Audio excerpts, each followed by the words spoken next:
My millionaire children laughed when I asked for $450 to fix my leaking roof. My name is Karen Whitmore, and that laugh cost them $5.2 million. See, I'm just a nurse. 23 years, in the ICU at Boston Medical Center, $59,000 a year. Drive a beat-up Honda with 165,000 miles. Live in a small apartment in Dorchester where the ceiling drips when it storms. My kids make more in bonuses than I see all year. Alicia pulls in $175,000 as a bank vice president. Devin makes $215,000 as an investment advisor. They live in expensive houses in Cambridge and Newton, vacation in Europe twice a year. When I called them after Hurricane Elena destroyed my roof, they told me to get a real job and stop being a financial burden. What they didn't know, 3 months earlier, I'd won the Mega Millions lottery, $5.2 million. Cash sitting in my account while they called me a failure. I kept it secret because I wanted to see who my family really was. Turns out they were exactly who I thought they were. Shallow, cruel, embarrassed by their mother who saves lives for a living. So I decided to teach them the most expensive lesson of their lives at Boston's biggest charity auction in front of 280 of the city's elite, including my daughter's banking colleagues and my son's investment clients. The look on their faces when I outbid pharmaceutical executives and tech billionaires? Priceless. The sound of their world crashing down when I announced my $1.8 million donation? Even better. This story has everything: family betrayal, hidden wealth, public humiliation, and justice served ice cold in a room full of witnesses. If that sounds like your kind of story, hit that subscribe button and drop a comment telling me where you're watching from. I love hearing from viewers who understand that respect can't be bought, only earned. But first, let me tell you about the worst Thanksgiving dinner of my life and how it set everything in motion. Let me paint you a picture of how my own children saw me. I'm Karen Whitmore, 56 years old. For nearly a quarter century, I've worked the ICU at Boston Medical Center, Wing 3 West, rooms 301 through 318. I know every machine, every code, every sound that means life or death. I've held hands with dying patients when their families couldn't make it in time. I've performed CPR for 40 minutes straight until backup arrived. I've saved more lives than I can count. But to Alicia and Devin, I was just a failure. Alicia Whitmore Bennett, that's what she calls herself now. Vice President at Commonwealth Trust and Savings, $175,000 a year, Mercedes GLE in the driveway, 735 credit score. She introduces me at parties as someone who works in healthcare. Never says nurse, never says ICU, just healthcare. Devin Whitmore, investment advisor at Hartwell Financial, $215,000 annually. Lexus ES, golf club membership that costs more than my monthly salary. He tells his colleagues I'm semi-retired because saying his mother makes $59,000 as a nurse doesn't fit his image. The first sign I was losing them happened 3 years ago. Thanksgiving dinner at Alicia's house in Cambridge. Her in-laws were visiting. Successful people, country club types. They were discussing their children's careers around the dinner table. Alicia's father-in-law mentioned his son, the surgeon. Her mother-in-law bragged about her daughter, the corporate lawyer. When they asked about me, Alicia hesitated. "My mother works at Boston Medical," she said. "Oh, wonderful. What department?" Another pause. Patient care. I watched my daughter tie herself in knots to avoid saying the word nurse. Like it was something shameful, like 23 years of saving lives was embarrassing. Devin jumped in. "Mom's been there forever. Very stable position." Stable. That's code for dead-end job in their world. I sat there eating turkey and listening to my children minimize my life's work. They talked about their bonuses while I calculated whether I could afford new tires for my 2012 Honda Civic, 165,000 miles on it. Cloth seats worn thin, radio broken for 2 years. The second sign came 7 months ago. Parent-teacher conference for Alicia's daughter, Zoe. My granddaughter, 8 years old, sharp as a tack, wants to be a doctor when she grows up. Zoe's teacher asked what Grandma does for work. Grandma Karen helps sick people get better, Zoo said proudly. Alicia corrected her immediately. She works at the hospital in administration. Administration.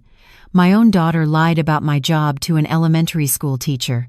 But the breaking point was 4 weeks ago, September 22nd. That's when Hurricane Elena hit Massachusetts. 95-mile-per-hour winds. My roof took a beating. Shingles scattered across the yard like playing cards. Rain pouring into my bedroom through a hole the size of a basketball. I called 3 contractors. Cheapest estimate was $750. I had maybe $180 in checking.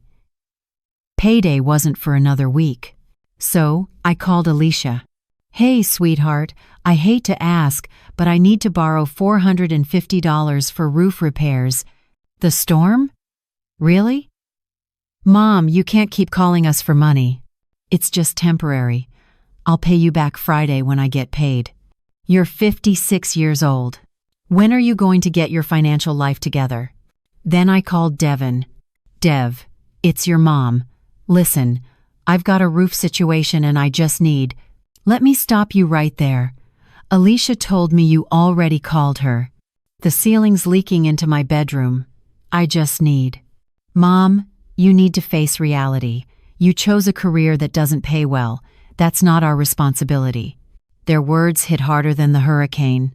You chose a career that doesn't pay well. 23 years, over 8,400 shifts, thousands of lives saved, and my son reduced it to a poor career choice. But here's what they didn't know, what nobody knew. 3 months earlier, on June 8th, I'd bought a lottery ticket at Jackson's Corner Market. Same numbers I'd played for 15 years. My late husband James's birthday, our anniversary, Zoe's birthday, and I won $5.2 million. I need you to understand what that money represented. Not just wealth, freedom, security, the ability to finally stop worrying about every dollar, but more than that, it represented a choice, a test. I could tell my children immediately, watch them suddenly respect me because of numbers in a bank account, or I could wait, watch how they treated me when they thought I had nothing. See who they really were when they believed I was still just their poor nurse mother living paycheck to paycheck in Dorchester. So I stayed quiet, kept working my shifts at Boston Medical, kept driving my beat-up Honda, kept living in my small apartment with the leaking roof, and I watched. Every family gathering became a performance, pretending to struggle, pretending to worry about bills. Watching my children treat me like a charity case while I had more money in my checking account than they'd see in a lifetime. But it wasn't about the money, it was about respect. See? If I stayed quiet, I'd lose my grandchildren. Zoe was already 8, Isaiah was 6. At family dinners, I watched Alicia and Devin teach them that Grandma Karen was the family disappointment. The cautionary tale. The example of what happens when you don't apply yourself. Make sure you study hard, Alicia would tell Zoe, so you don't end up like Grandma with a job that barely pays the bills. Devin would nod along. Education is everything. Look at your mom and me. Then look at Grandma. They were poisoning my own grandchildren against me. Christmas was coming. Alicia had already uninvited me from their family ski trip to Vermont. It's pretty expensive, Mom. Maybe next year when you're more financially stable. Devin's New Year's Eve party? It's really more of a professional networking thing. You probably wouldn't enjoy it. I was being erased from my own family. Worse, I was losing myself. 23 years in the ICU and I'd started questioning my own worth. Maybe they were right. Maybe I had wasted my life. Maybe choosing to save lives instead of chasing money made me a failure. I'd catch myself apologizing for existing, thanking them for including me in family photos, grateful when they'd let me babysit my own grandchildren. That's what silence does. It makes you complicit in your own diminishment. But there was something else. Something that made the betrayal cut deeper. 3 years ago, James died in the same ICU where I work. Pancreatic cancer, stage 4. Insurance covered most of it, but not everything. The experimental treatments cost us $43,000 out of pocket. I liquidated my entire retirement account. Took a second mortgage on the house I used to own. Alicia and Devin knew this. They watched me empty my savings trying to save their father. When he died, they watched me come back to work 3 days later because I couldn't afford time off. Did they offer to help with the medical bills? No. Did they offer to contribute to the funeral expenses? No. Did they show up at the hospital during his final weeks? Barely. Alicia came twice, both times for less than an hour, too busy with work presentations. Devin came once, stayed 20 minutes. Had a client dinner he couldn't miss. I sat alone with James for 16 days while he died, held his hand, read to him, told him stories about our life together.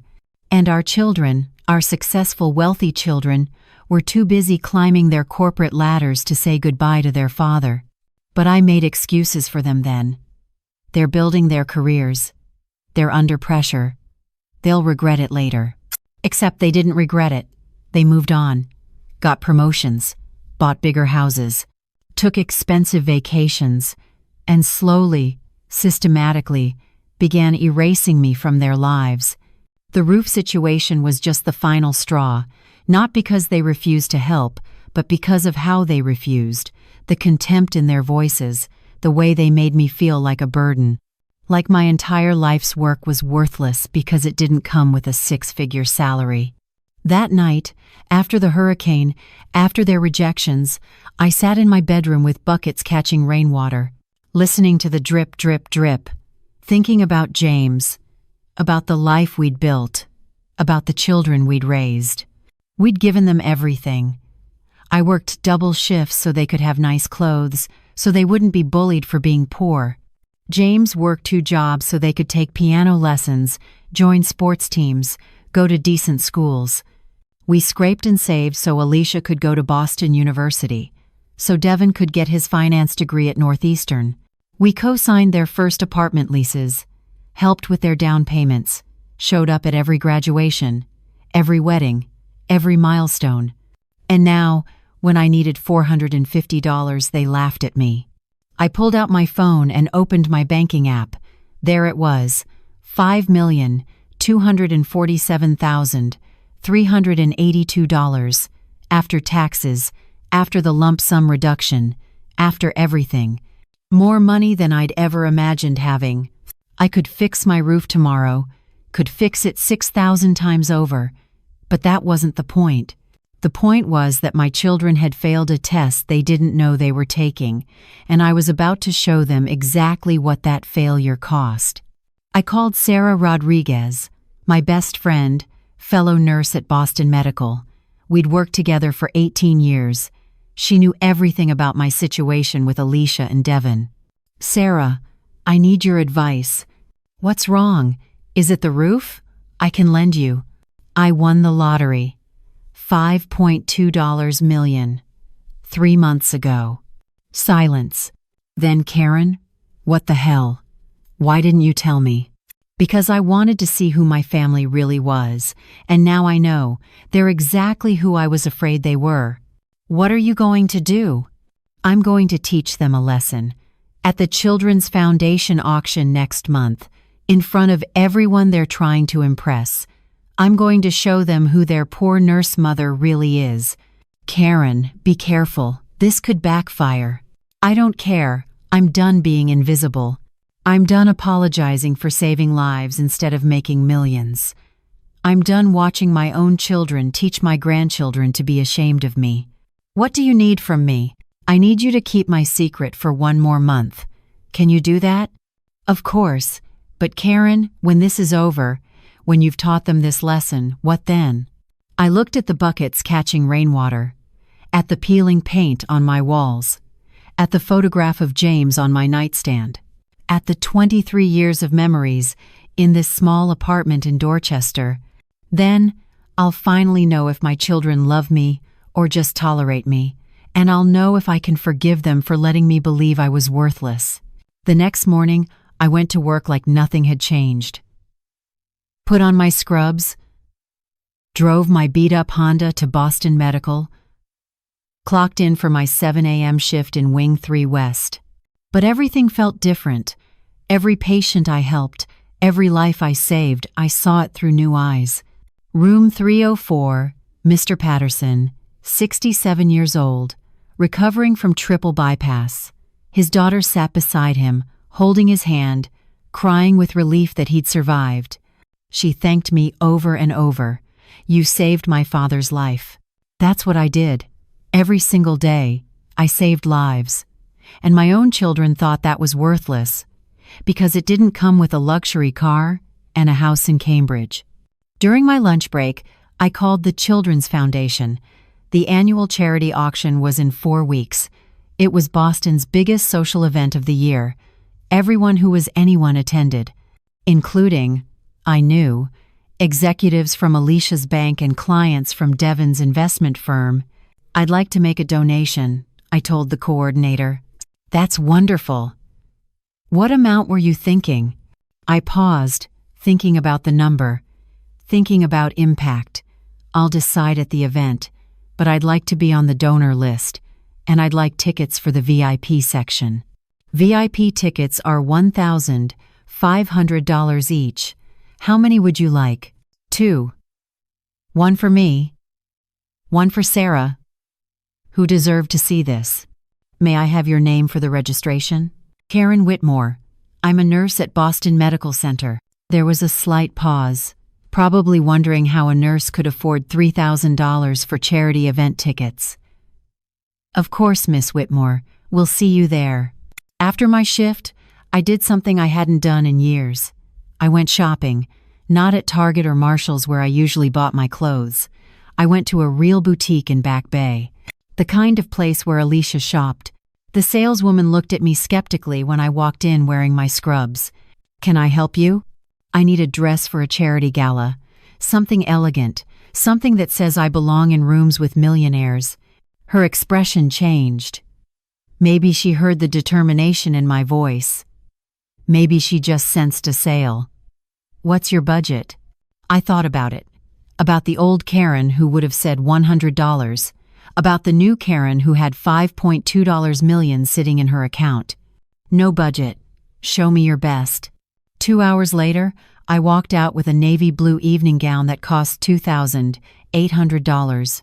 More than I used to spend on clothes in an entire year. It felt extravagant. It felt wrong.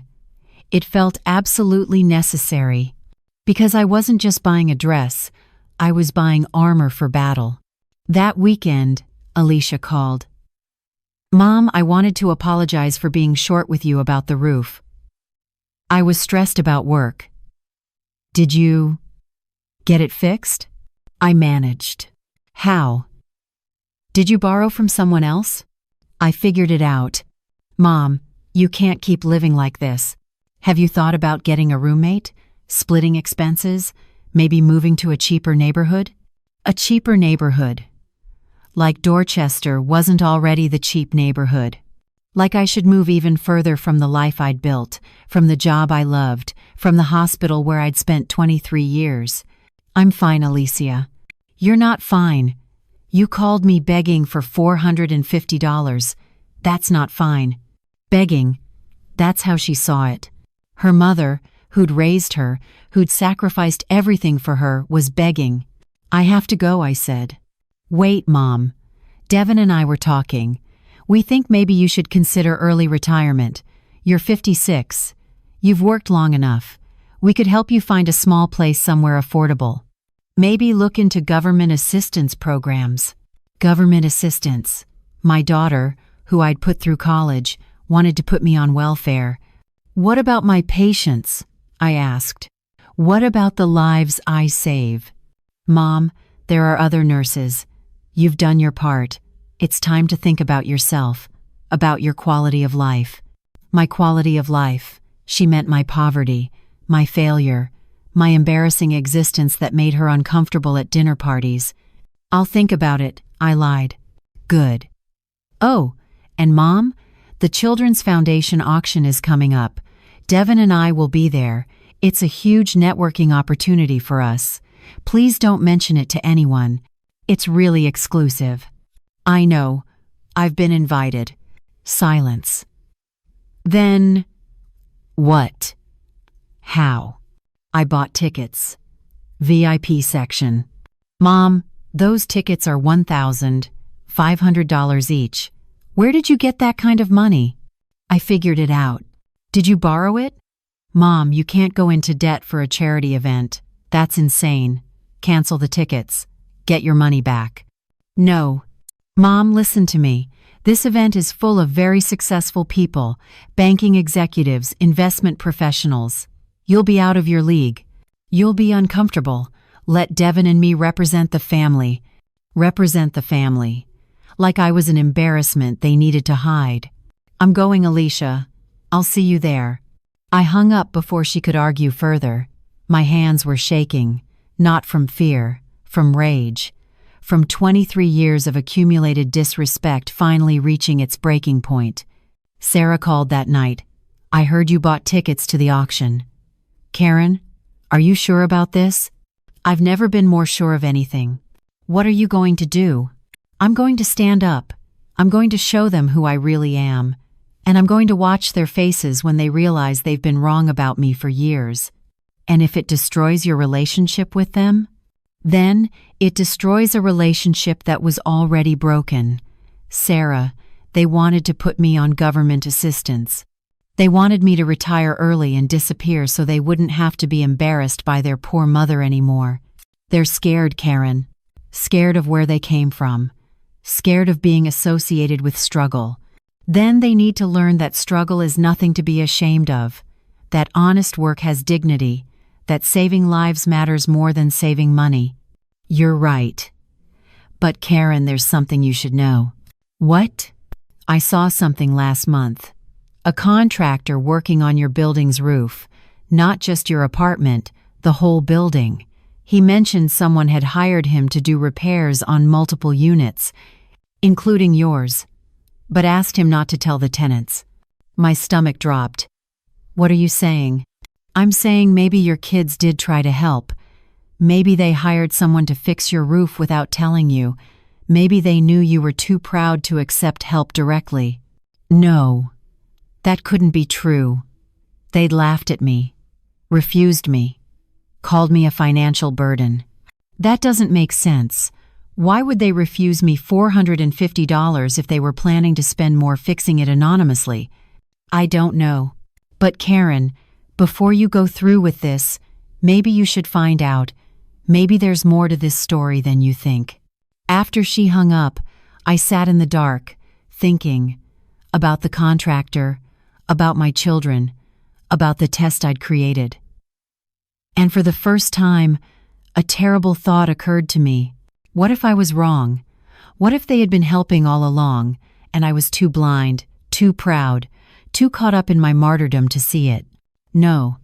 I pushed the thought away. They'd called me a failure. They'd lied about my job. They'd poisoned my grandchildren against me. That was real. That happened. But the doubt lingered, and with it, the first crack in my certainty. I couldn't sleep that night. Sarah's words kept echoing in my head. A contractor, fixing roofs, multiple units, someone who asked not to tell the tenants. At 6 a.m., I gave up on sleep and drove to my building manager's office. Mr. Chen had managed the Dorchester apartment complex for 15 years.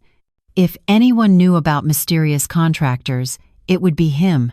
Karen, you're here early, he said when I knocked. Everything okay? Mr.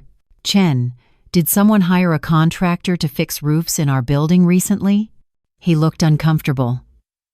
Why do you ask? Please, I need to know. He sighed. About a month ago, someone contacted me, said they wanted to handle some deferred maintenance on the building. Roofs, plumbing, electrical, Paid for everything up front, cash. Asked me not to mention it to tenants. Who was it? They didn't give a name, just sent money through a property management company. Said it was an anonymous gift to help low-income residents. My heart was pounding. How much money? $18,000. Covered repairs for 6 units, including yours. The roof work was scheduled for next week, actually. Before the hurricane hit and made it urgent. I drove to work in a daze. $18,000. Anonymous, through a property management company. Someone who knew I lived in that building. Someone who knew I needed help, but would be too proud to accept it. During my break, I called the property management company Mr. Chen had mentioned. I'm trying to track down who made a donation for building repairs in Dorchester. Can you help me? I'm sorry, ma'am. That information is confidential. I'm one of the tenants. I need to know who helped us. The donor specifically requested anonymity. Please, it's important. There was a long pause. Then, quietly, the payment came from a trust account, Whitmore Family Trust. That's all I can tell you. I hung up, sat in the break room, staring at nothing. Whitmore Family Trust, my children. They'd been helping me. For how long, and why hide it? I thought about the roof, about calling them for $450, about their refusal, their harsh words. Had that been real, or had they been trying to protect their secret? Had I misunderstood everything? No, I remembered Alicia's voice. You're 56 years old. When are you going to get your financial life together? That wasn't protecting a secret. That was genuine contempt. But then, why the anonymous help? Why $18,000 for building repairs if they thought I was a worthless failure? I needed answers. I called Alicia during my lunch break.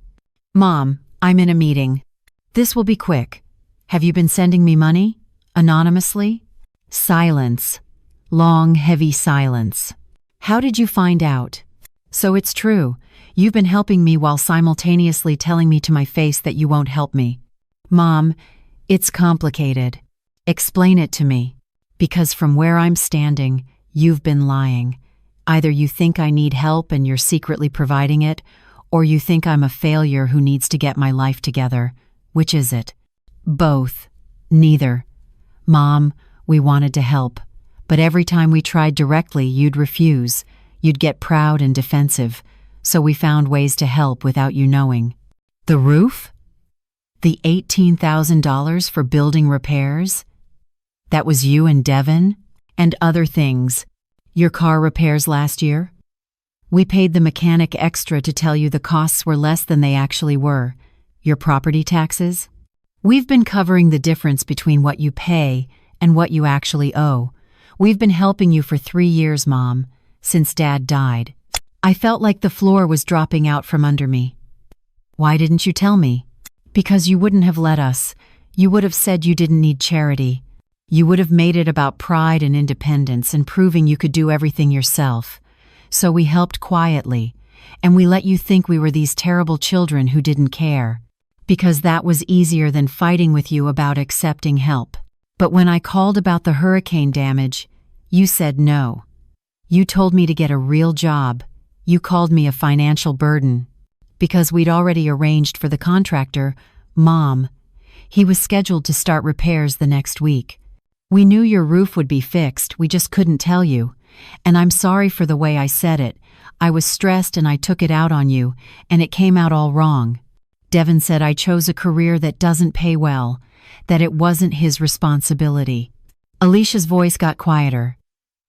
Devin's been in therapy for 6 months. Did you know that? What? No. He's been dealing with guilt. About Dad. About not being there when he died. About watching you work yourself to death trying to save him. He says horrible things sometimes because he's trying to convince himself that it's okay he wasn't there, that your choices aren't his responsibility. Because if they are his responsibility, then he failed. Then he's the bad son who let his father die alone. I couldn't speak, couldn't breathe. And me? I lie about your job because I'm ashamed of myself, not you. Because everyone at my bank talks about their important parents, their accomplished families.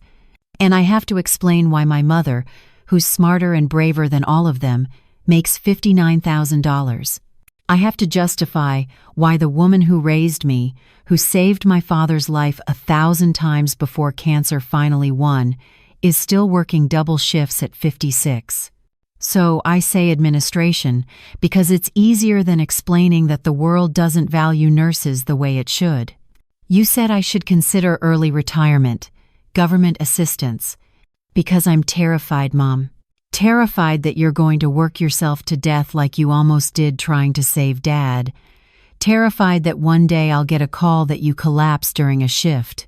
Terrified that my children will grow up and realize their grandmother sacrificed everything and got nothing in return. The words hit me like physical blows. Everything I'd believed, everything I'd been so certain about, it was all more complicated than I'd thought. "Why didn't you just tell me this?" I whispered. "Would you have listened? Or would you have said you were fine, you didn't need help, you could handle everything yourself? Mom, you're the strongest person I know. But your strength makes it impossible to help you."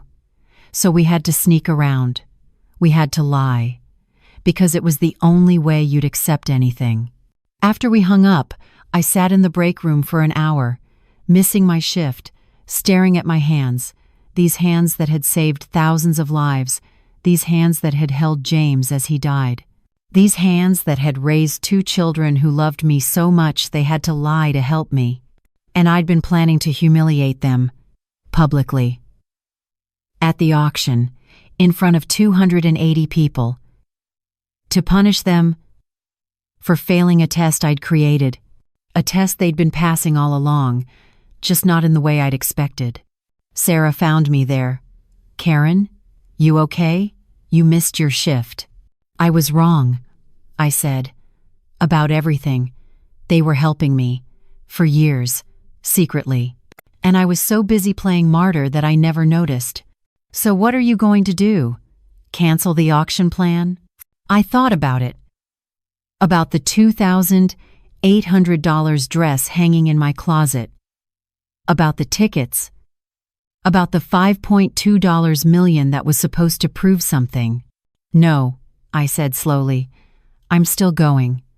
But not to humiliate them, to show them something else. Something they need to see." "What's that?" "That I don't need rescuing, that I never did, and that their help, while appreciated, came from the wrong place. They helped me because they thought I was broken.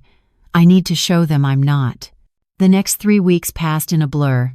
I went to work, saved lives, came home to my small apartment in Dorchester, but everything felt different now. Every time I looked at my roof, I thought about the anonymous help. Every time I started my car, I wondered how many repairs had been secretly subsidized. I called Devin. We needed to talk. "Mom, Alicia told me you found out. I'm sorry we didn't tell you. How long have you been helping me?" He was quiet for a moment. "Since Dad died. We set up the trust account with $50,000. We've been using it to cover things we knew you couldn't afford, but would never ask for help with." "When, Mayuen?" "It seemed like the least we could do. You spent $43,000 trying to save Dad. You emptied your retirement. We couldn't just watch you struggle. But you let me think you didn't care. You let me believe you were ashamed of me." "We are ashamed, Mom. Just not of you, of ourselves, of not being there when Dad died. Of building these fancy lives while you were still working night shifts at 56, of having everything while you had nothing. I don't have nothing. I have my work. I have my patience. I have purpose. Do you?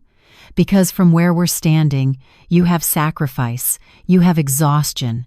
You have a 23-year career that's destroying your body and giving you nothing in return. It's giving me meaning. Is it? Or is it giving you an excuse to not move on? To not grieve properly? To not build a life after Dad?" The words stung because they were partly true. I'd thrown myself into work after James died. used 12-hour shifts to avoid an empty apartment, used other people's emergencies to avoid my own grief. The auction is in 1 week, I said, changing the subject. I want you to be there. We're already going, Mom. We told you it's a big networking event for us. No, I want you to be there to see something, to understand something. Can you do that? What are we supposed to understand? You'll see. After I hung up, I pulled out James's letter, the one he'd written me 3 months before he died. I'd read it 1,000 times, but now I needed to read it again with new eyes. Karen, my love, if you're reading this, I'm gone, and knowing you, you're probably working a double shift instead of grieving properly. Stop. Come home. Sit down. Breathe. I smiled through tears. He knew me so well. I need to tell you something about Alicia and Devin. Something I never told you while I was alive because I didn't want to cause more pain. They blame themselves for my cancer, for not catching it earlier, for not being more present. Devin thinks if he'd convinced me to get that physical I kept putting off, they might have found it sooner. Alicia thinks if she'd noticed how much weight I was losing, how tired I was, she could have saved me. I stopped reading. I'd never known this, never knew they carried that guilt. But here's what you need to know. They stayed away from the hospital, not because they didn't care, but because they couldn't bear to watch me die. They couldn't handle seeing me, the father who'd always been strong, reduced to that hospital bed, and I told them it was okay. I told them to live their lives, to not let my death destroy them. The letter blurred through my tears. You're going to be angry at them. I know you. You're going to feel abandoned, like you handled everything alone. But Karen, I made them promise to stay away. I made them promise to keep living, to not put their lives on hold for death. So if you're angry, be angry at me, not them. I folded the letter carefully, put it back in the drawer. James had known. He'd known I would blame them. He'd known I would feel abandoned, and he'd tried to protect them even as he was dying. The day before the auction, I did something I hadn't done in years. I went to visit James's grave, the cemetery in West Roxbury where we'd buried him 3 years ago. I've been so angry, I told his headstone. At them, at myself, at you for leaving me. I won the lottery, James. $5.2 million. And instead of being happy, I used it as a test, used it to judge our children, used it to prove they didn't love me enough. The wind rustled through the trees, but they did love me. They do love me. They've been helping me for years, and I was too proud to see it. Too caught up in being the martyr, the strong one, the woman who doesn't need anyone. Just like you said in your letter. You knew I'd do this. You knew I'd push them away. I sat down on the grass, not caring about the dirt on my clothes. Tomorrow I'm going to that auction. I'm going to donate money in our name. In your name. I'm going to show our children that I'm not broken, that I don't need rescuing. But James, I don't know if I'm doing it for the right reasons anymore. Am I trying to help them understand, or am I still trying to punish them for not being perfect? No answer came, just the wind and the distant sound of traffic. That night, Sarah came over to my apartment. She brought wine and Chinese food from Ming's Garden, the $15 special we'd been ordering for years. Tomorrow's the big day, she said. You ready? I don't know what I'm ready for anymore. I thought I was teaching them a lesson. Turns out I'm the one who needs to learn. What are you going to say when you make the donation? I'd been thinking about that. About the speech I'd rehearsed in my head. About all the things I wanted to say to humiliate them, to prove my worth, to show them they'd been wrong. I'm going to tell the truth. About my job, about my kids, about the lottery, about the fact that we've all been wrong about each other. That's brave. Or stupid. I can't tell anymore. Sarah poured more wine. Karen, can I ask you something? Why did you really keep the lottery secret? I told you. To test them. No. That's the story you told yourself. But I've known you for 18 years. I've watched you work yourself to exhaustion. I've watched you refuse help from everyone. I've watched you build this identity around being the struggling nurse who sacrifices everything. So I'll ask again. Why did you really keep it secret? I stared at my wine glass, at my reflection distorted in the red liquid, because if I told them, everything would change. They'd see me differently, they'd treat me differently, and I didn't want to be loved for my money. I wanted to be loved for who I am. But Karen, they do love you for who you are. They've been proving it for 3 years, with anonymous help, with secret payments, with trying to take care of you without you knowing. That's love. Complicated, messy, imperfect love, but love. Then why do they lie about my job? Why do they act ashamed of me? Because people are complicated, because they can love you and still struggle with their own insecurities. Because being the children of a nurse who makes $59,000 is hard when you're trying to build a life in circles where everyone's parents are doctors and lawyers and executives. It doesn't make it right. But it makes it human. After she left, I stood in front of my closet, looking at the $2,800 navy dress. Tomorrow, I'd put it on. Tomorrow, I'd walk into that ballroom. Tomorrow, I'd stand in front of 280 people and reveal everything. But I still didn't know if I was doing it to heal my family or destroy it. The night of the auction arrived. I stood in my bedroom, staring at myself in the mirror. The navy dress fit perfectly. My hair was done. Makeup applied carefully by a woman at a salon who'd charged me $150. I looked like someone who belonged in ballrooms with millionaires. But I felt like a fraud. Sarah picked me up at 6 p.m. Her eyes went wide when she saw me. Karen, you look incredible. I look like I'm playing dress up. No. You look like yourself. Just a version of yourself you've been hiding. We drove to the Boston Harbor Hotel in silence. The venue was stunning. Crystal chandeliers, white tablecloths, waiters in tuxedos carrying champagne. The kind of place I'd never imagined myself belonging. But tonight, I had every right to be here. I had my ticket, my money, my purpose. Alicia and Devin were already there when we arrived. I saw them across the room, networking with colleagues. Alicia in a designer gown that probably cost more than my monthly salary. Devin in a tailored suit, laughing at something a client had said. Then Alicia saw me. Her face went pale. She grabbed Devin's arm, whispered something. They both turned to stare.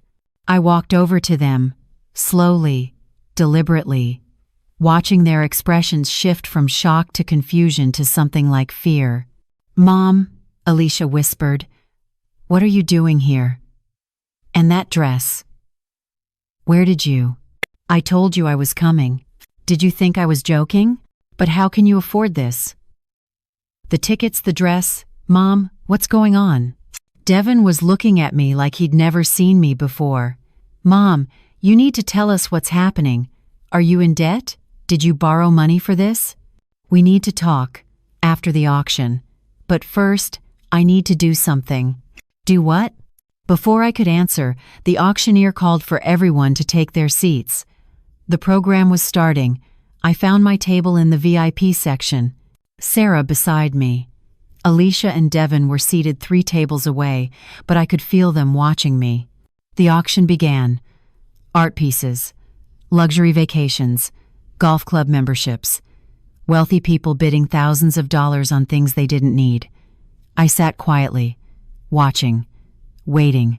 Then came the main event, the open donation pledges. This was where Boston's elite showed off, where bank presidents and tech CEOs announced 6-figure donations to prove their generosity. One by one, people stood. $50,000 from a pharmaceutical executive, $75,000 from a real estate developer, $100,000 from a hedge fund manager. Each announcement met with applause. I watched Alicia squirm in her seat. She'd told me this event was full of her colleagues, that it was important for networking. Now her poor mother was here, in the VIP section, and she had no idea how to explain it. The auctioneer's voice rang out. We have time for a few more pledges. Anyone else? Sarah squeezed my hand. You ready? I stood up. Every eye in the room turned to me. I could hear murmurs. Who is that? I don't recognize her. Is she someone's guest? I'd like to make a pledge, I said. My voice sounded stronger than I felt. The auctioneer smiled. Wonderful. Your name? Karen Whitmore. I'm a nurse at Boston Medical Center. More murmurs. A nurse? At a VIP table? Making a pledge?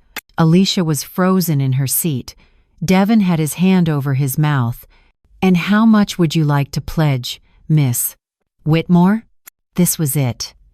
The moment I'd been planning for weeks. The moment where I proved my worth. Where I showed my children and everyone in this room that being a nurse didn't make me worthless. I thought about James's letter. About his warning that I'd push our children away. I thought about the $18,000 in anonymous help. About 3 years of secret support I'd been too proud to see. I thought about Zoe saying Grandma Karen helps sick people get better. About Isaiah, who was only 6 years old and still loved me without conditions. And I thought about what I really wanted. Not revenge, not humiliation, but truth. Complicated, messy, imperfect truth. I'd like to pledge $1.8 million, I said, to establish the James Whitmore Memorial Wing at Boston Medical Center for children's emergency care. In memory of my husband who taught our children that love isn't about money, it's about showing up, even when it's hard, even when you don't know how. The room erupted. Gasps, applause, confusion. The auctioneer was speechless. I looked at Alicia and Devin.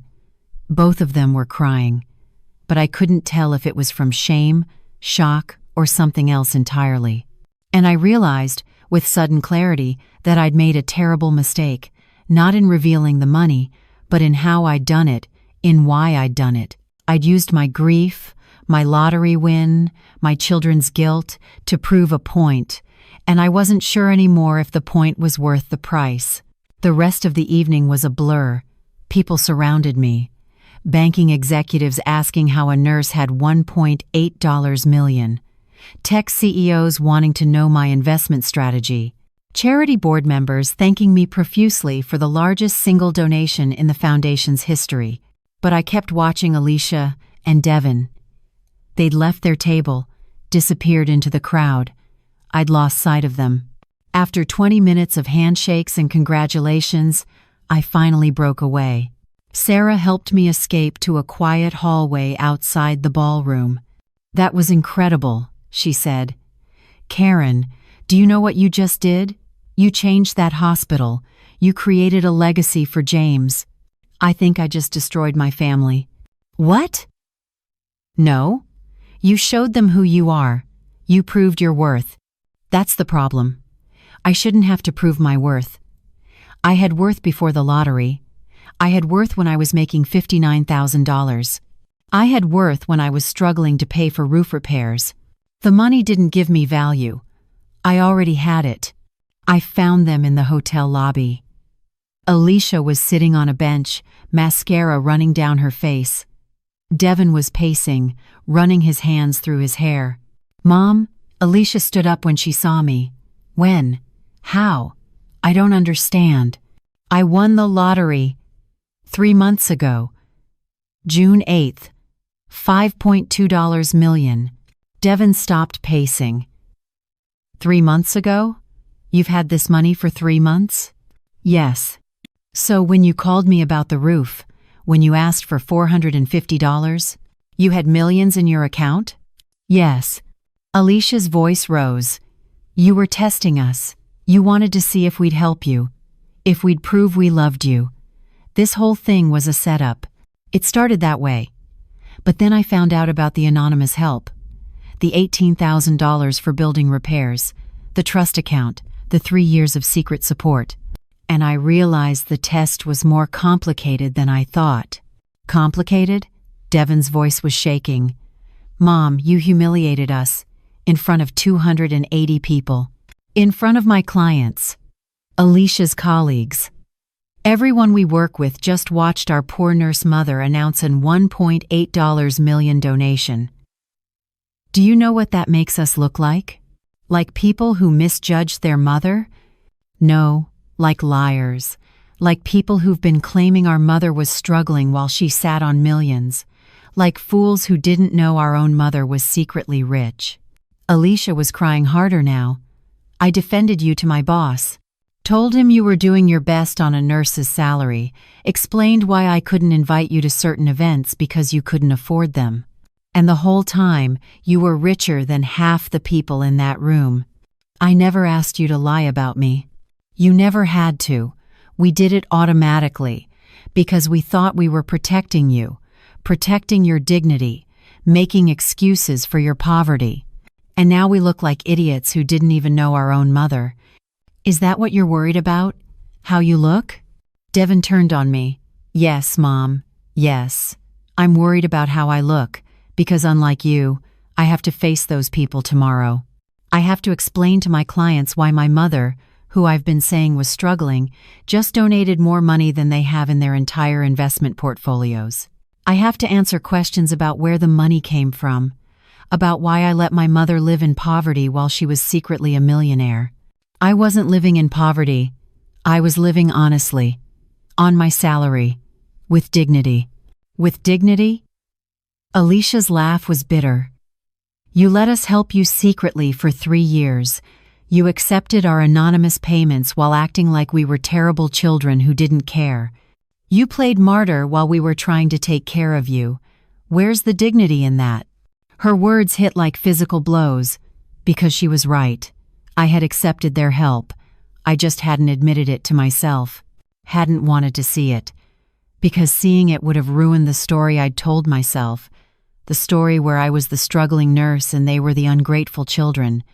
You're right, I said quietly. I was wrong. About all of it. I kept the money secret to test you, but really I was testing myself. Testing whether I could finally admit that maybe I wasn't the perfect mother. That maybe I'd been so busy working, so busy saving other people's lives, that I'd neglected my own children. Devin stared at me. What are you talking about? Your father's letter, the one he wrote before he died.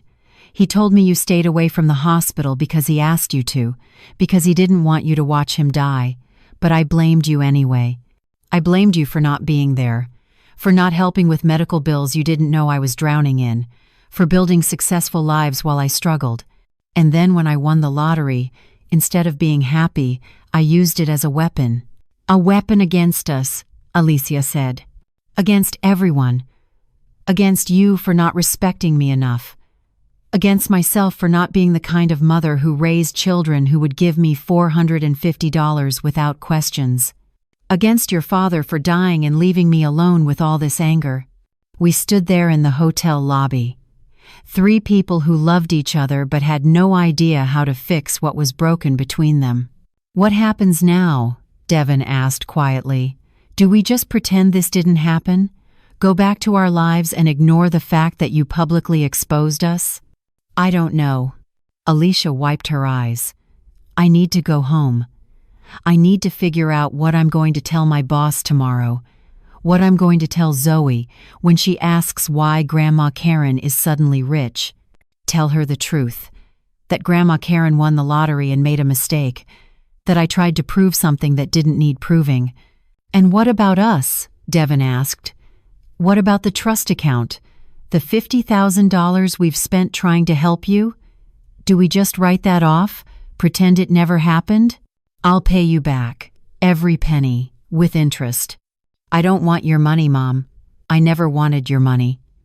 I wanted you to let us help you, to admit you needed help, but you were too proud, too determined to be the martyr who handles everything alone. He was right. I'd pushed them away for years. Used my independence as a shield. Refused help because accepting it would mean admitting I wasn't strong enough to do everything myself. I'm sorry, I said, for the test, for the auction, for using James's memory to make a point, for all of it. Alicia picked up her purse. I need time, Mom. Time to process this. Time to figure out if I can forgive you for making me feel like a terrible daughter for 3 months while you sat on millions." They left. Together, I watched them walk out of the hotel into the Boston night, and I stood there wondering if I'd just traded $1.8 million for my children. Sarah found me 20 minutes later, still standing in the same spot. "They left?" "Yes. Are you okay?" "I destroyed everything. I had a chance to bring us together, and instead I made it worse. I proved I was right, and lost what mattered. Karen, you need to go home. Sleep on this. Tomorrow will look different." But tomorrow didn't look different. I woke up to 47 missed calls. News outlets wanting interviews about the nurse who donated $1.8 million. Boston Medical asking about the memorial wing. The Children's Foundation thanking me profusely. But nothing from Alicia or Devin. I went to work Monday morning, put on my scrubs, drove to Boston Medical, but everyone was staring at me, whispering, the nurse who was secretly a millionaire. The woman who'd been hiding wealth while working 12-hour shifts. "Doctor," Patricia Chen pulled me aside during my break. "Karen, is it true? The donation? The lottery?" "Yes." "Why didn't you retire? Why are you still here?" "Because this is who I am. The money doesn't change that. Doesn't it?" "Karen, you've been working yourself to exhaustion while sitting on millions. That's not dedication. That's something else. Maybe punishment. Maybe guilt. Maybe an inability to move on from James's death." Her words echoed what Devin had said, what Sarah had hinted at, what I'd been avoiding for 3 years. I'd used my work as an escape, used my poverty as an identity, used my struggle as proof that I was a good person, and when the lottery took away the struggle, I'd created a new one, a test, a drama, a way to keep suffering because suffering was the only thing I knew how to do. That evening, I went home to my apartment in Dorchester, the small space that felt different now. I could afford better, could move to Cambridge, buy a house, live like my children lived. But I stayed, not because I loved it, but because moving would mean admitting things had changed. My phone rang. "Alicia. Mom, I've been thinking about what you said, about being an absent mother, about choosing work over us. I was wrong to say that. I was making excuses." "No, you weren't wrong. You were working all the time. Dad raised us while you were at the hospital. We had homework help from Dad, bedtime stories from Dad at our school plays and soccer games. You were saving lives, and that's important, but you weren't there for us." "I know. And when Dad got sick, when he was dying, you were at the hospital with him, but we weren't. And I've spent 3 years feeling guilty about that, feeling like we abandoned you both. But Mom, he sent us away. He told us to go, to not waste our lives watching him die, and you never told us that. You let us think we failed." I was angry. I needed someone to blame. "So you blamed us. And then when you won the lottery, you used it to punish us, to prove we weren't good enough children, to show us we didn't love you the way you deserved." "Yes." There was a long silence. "Mom, I don't know if I can forgive you. Not yet. Maybe not ever. Because you had the power to fix everything, to bring us together, to use that money to heal our family, and instead you used it to tear us apart." "I know." Devin and I talked. "We've decided to take a break from family gatherings, from Sunday dinners, from pretending everything's fine. We need space to figure out who we are without you, without the guilt, without the pressure to save our struggling mother who was never actually struggling." "What about Zoe and Isaiah? They're asking about you, about the donation, about why Grandma Karen has so much money but lives in a small apartment. I don't know what to tell them. Tell them their grandmother made a mistake, that I chose pride over love, and that I'm going to spend the rest of my life trying to fix it." 6 months later, I was sitting alone in a new house. Not in Dorchester, not in a mansion, just a modest 3-bedroom in Roslindale, close enough to the hospital, far enough from the memories. The James Whitmore Memorial Wing opened last month. I attended the ceremony, stood in the back while hospital administrators gave speeches, watched families with sick children walk through doors that bore my husband's name. It should have felt like victory. It felt like penance. Alicia sent a card. No return address. Just 2 sentences. The wing is beautiful. Dad would have been proud. Not I'm proud. Not we forgive you. Just acknowledgement that I'd done something right, even if I'd done everything else wrong. Devin didn't send anything. I still worked at Boston Medical, still did my shifts in Wing 3 West, but everything was different now. Colleagues treated me carefully, like I was fragile, like I might break, or quit, or finally do what everyone expected and retire to enjoy my millions. But I couldn't. Because Sarah had been right 6 months ago. I wasn't working out of dedication. I was working out of guilt. Out of some twisted need to prove that money hadn't changed me. That I was still the same Karen, still worthy, still good. Dr. Chen had recommended a therapist. I'd been going twice a week, talking about James, about loss, about the ways I'd used work to avoid grief, about the ways I'd used my children's guilt to avoid my own. You created a test they couldn't win, my therapist said during our session last week. If they helped you openly, you'd refuse out of pride. If they helped you secretly, you'd resent them for thinking you needed saving. If they didn't help, you'd call them ungrateful. They were trapped. I know. Do you? Because you're still doing it. Still living in a house that's smaller than you can afford. Still driving that old Honda. Still working 12-hour shifts when you could retire comfortably. You're still performing struggle, Karen, just in a different way. She was right. I'd bought a house but made sure it wasn't too nice. Kept my car but refused to buy a new one. Kept my job but resented that people questioned why. I was still trying to prove something. Still trying to show the world that money didn't corrupt me. That I was still humble. Still deserving. Last week, I did something I'd been avoiding for 6 months. I went to visit Zoe's school. Not announced, not invited. I just showed up at dismissal and waited by the fence. She saw me. Her face lit up for a moment. Then she looked around nervously, looking for her mother, for permission. "Hi, Grandma Karen," she said quietly. "Hi, sweetheart.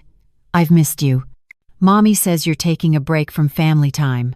"That's true, but I wanted to see you, to tell you I'm sorry." "For what?"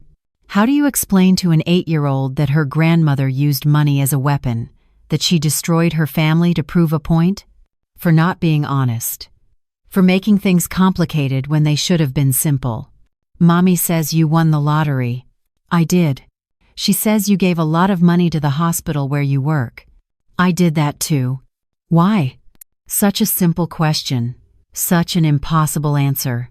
"Because I wanted people to know your grandpa mattered. That his life meant something. That the years we spent together weren't wasted." "Were they wasted?" "No, baby. They were the best years of my life." Alicia appeared then, walked over from the parking lot. Her face was unreadable. "Mom, I'm sorry. I know I'm not supposed to be here. I just wanted to see her." Alicia looked at Zoe. "Go wait in the car, sweetie. I need to talk to Grandma." After Zoe left, we stood there, 2 women who looked alike, who'd lived in the same family for 33 years, who'd somehow become strangers. "You can't just show up at her school, Mom." "I know. I'm sorry. I won't do it again." "Devin and I have been talking about the trust fund, the money we spent helping you. I'll pay you back. I told you. We don't want it back. We want you to understand why we did it. Why we lied." "I'm listening. We did it because we loved you. Because watching you struggle after Dad died was unbearable. Because you gave us everything and we wanted to give something back. But you made it impossible to help you directly. You made it impossible to love you without it feeling like we were calling you weak." "I know. Do you? Because I don't think you do." I think you're still so caught up in being the strong one, the independent one, the woman who needs nothing from anyone, that you can't accept that needing help is human. That accepting love is not the same as admitting defeat. I'm trying to learn that. Are you? Because from where I'm standing, you're still alone, still punishing yourself, still living like you're proving something to someone. She was right. 6 months later, and I hadn't changed anything fundamental. I just moved my suffering to a different house. I don't know how to be happy, I admitted. I don't know how to accept that I won, that I have money, that I don't have to struggle anymore. Because if I'm not struggling, who am I? Alicia's eyes filled with tears. You're my mother. You're Zoe's grandmother. You're a nurse who saved thousands of lives. You're a woman who loved her husband so much she spent 3 years unable to move on.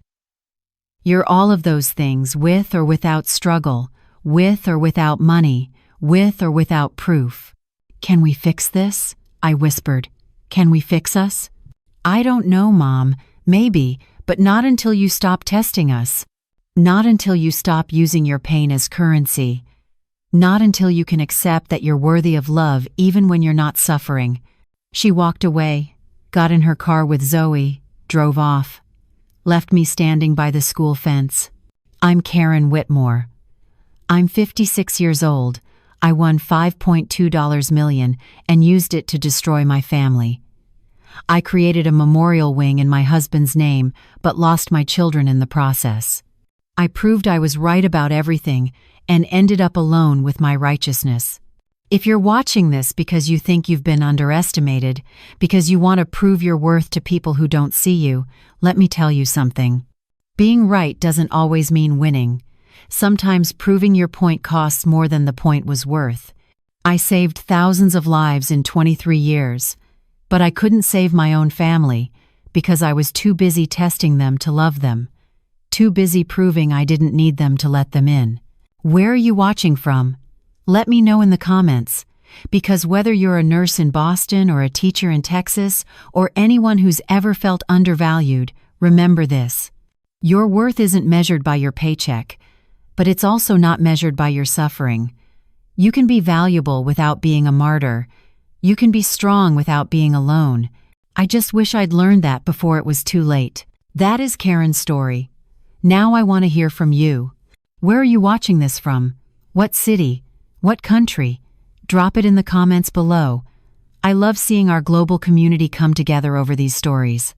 Real question. If you were Karen, what would you have done? Would you have told your children about the lottery immediately? Would you have kept it secret to test them like she did? Or would you have handled it completely differently? Tell me in the comments. Hit that like button if this story made you feel something. Share it if you know someone who's ever felt undervalued because of their profession. Someone who worked their whole life in an honest job only to be treated like a failure by their own family. Someone who won something big but lost something bigger. Someone who proved they were right but ended up alone. And subscribe for more raw, real stories about family betrayal, hidden wealth, the cost of pride, and what happens when you test the people you love and they fail in ways you didn't expect. Thanks for watching. Sometimes the person who needs testing isn't other people. It's yourself.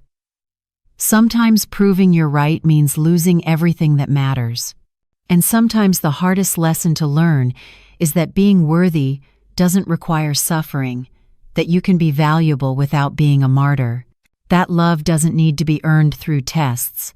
It just needs to be accepted. Karen Whitmore is 56 years old.